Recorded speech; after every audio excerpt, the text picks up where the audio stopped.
Bonjour, que Dieu vous bénisse abondamment. Je suis Régine Bala, ambassadrice verte. Et aujourd'hui, je ne vais pas faire trop de commentaires, mais je pense que la parole elle-même, elle fera déjà des commentaires. Aujourd'hui, nous allons lire ensemble. Bon, si vous avez votre Bible, vous pouvez aussi lire. Mais je vais lire pour vous Ésaïe.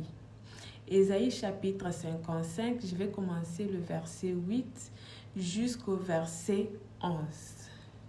Je commence la lecture.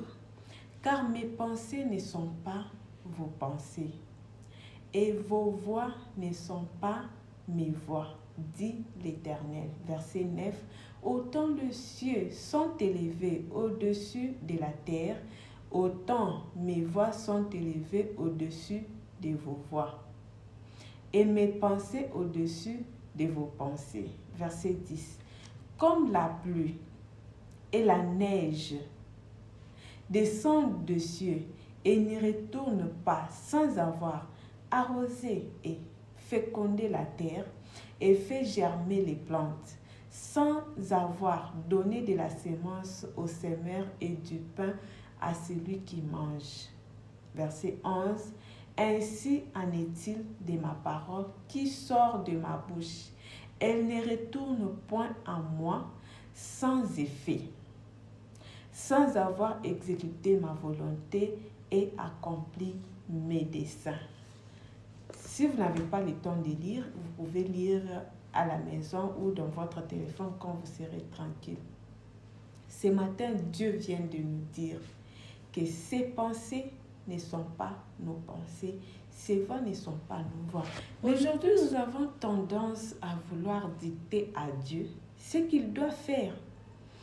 Nous voulons que Dieu fasse les choses de la manière que nous avons tracé ça. Nous voulons que Dieu puisse emprunter notre chemin. Nous voulons que Dieu puisse penser comme nous pensons de la manière humaine. Non. Nous devons savoir que les voies de Dieu sont insondables. Et du moment où lui nous a promis quelque chose, tout ce que nous avons à faire, c'est de continuer à agir, c'est de continuer à croire et de continuer de persévérer tout en restant patient, car il est celui qui court derrière sa parole pour l'accomplir. Il vient de nous rappeler ce matin qu'aucune parole ne sort de sa bouche et rentre à lui sans produire d'effet ni accomplir ses desseins. Alors, tu crois? Oui. Je te pose la question si tu crois. Alors, si tu crois, demeure patient et sois convaincu. Ne doute pas. Sois convaincu que ça va arriver. Et ça arrivera. Bien, excellente journée à vous. Que Dieu vous bénisse abondamment. Vous êtes le meilleur des dieux. Que Dieu vous bénisse.